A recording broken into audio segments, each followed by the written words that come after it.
My name is Jason, and this story happened in the early 2000s in Chicago. At that time, I was working as a sales manager at a large marketing company. My life seemed quite stable and predictable, a good job, 2 children, a beloved wife, Emily, with whom I had been together for almost 10 years. We met in college, and after a few years of dating, we decided to get married. Everything was like it is for most people. We bought a house in the suburbs of Chicago, had children, and planned our future. Emily was a primary school teacher, and although her salary couldn't compare to mine, she found fulfillment in working with children and always strived to be a good mother and wife. Our kids, a son and a daughter, were young, 4 and 6 years old. Everything around seemed perfect. We lived in a quiet suburb of Chicago, in a neighborhood full of families with children. It was a cozy house with a small garden where our kids often played. We spent a lot of time together as a family, walking in parks, having dinners together, and relaxing at the cottage. Everything seemed like it was for most people, and I thought our life was wonderful, until one day, I began to notice strange things. At first, they were small details. Emily started going to her parents' house more often. These trips used to happen less frequently, but soon she began to go there 2 or sometimes 3 times a week. This seemed odd, especially considering her parents lived 90 minutes away, and we used to visit them only a couple of times a month. At first, I didn't think much of it, but when she started staying with them for several days in a row, leaving me alone with the kids, doubts started to arise. More and more, I felt how distance was growing between us. She became colder, paid less attention, and her evenings became shorter and emptier. The kids started talking more and more about their grandparents, which also raised my suspicions. When I tried to talk to her, she replied briefly, avoid communication, and I increasingly felt how our closeness was disappearing. This made me start thinking, and I decided to check what was happening. I began tracking the mileage on her car. I wasn't surprised when I found that she was driving much more than before, 400 to 500 miles a week. I sensed that something was wrong, and I realized that she was leaving the kids with her parents and going somewhere else.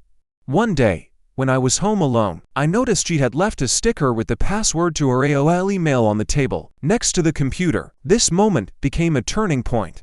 I couldn't resist looking into her email. When I logged in, I made a shocking discovery: correspondence with her old friend, Laura. In these emails, they discussed how Emily wasn't just meeting someone from her past, but openly admitted that her relationship with this person had become intimate. Her ex-boyfriend, Bob, was at the center of these conversations. He was the one who had rekindled feelings in Emily that she had long forgotten. In the emails, she complained about me, how I had become boring, how I stopped caring for her, how I had lost interest in her as a woman. But Bob, according to her, was completely different. He was attentive, interested in her, and made her feel desire and important. These emails were a blow to me, but I needed to know more. I hired a private detective named Ron, who began gathering information about Bob. Ron provided me with a detailed report. Bob was a successful man, working at a large company in Chicago, holding the position of vice president of sales. He was a careerist, but unlike me, Bob could afford to focus only on himself, without the burden of family responsibilities. His life didn't have what I considered important stability, caring for a family, and responsibility. He could devote time to himself, and most importantly, he was attentive to Emily. He saw her not just as a mother of 2 children, but as a woman worth admiring. He reminded her of who she was before: young, attractive, and full of life. Bob was married, had 3 children, and worked in his father-in-law's business. But, as it turned out, this perfect life was just a facade. Bob, like my wife, was hiding his secrets.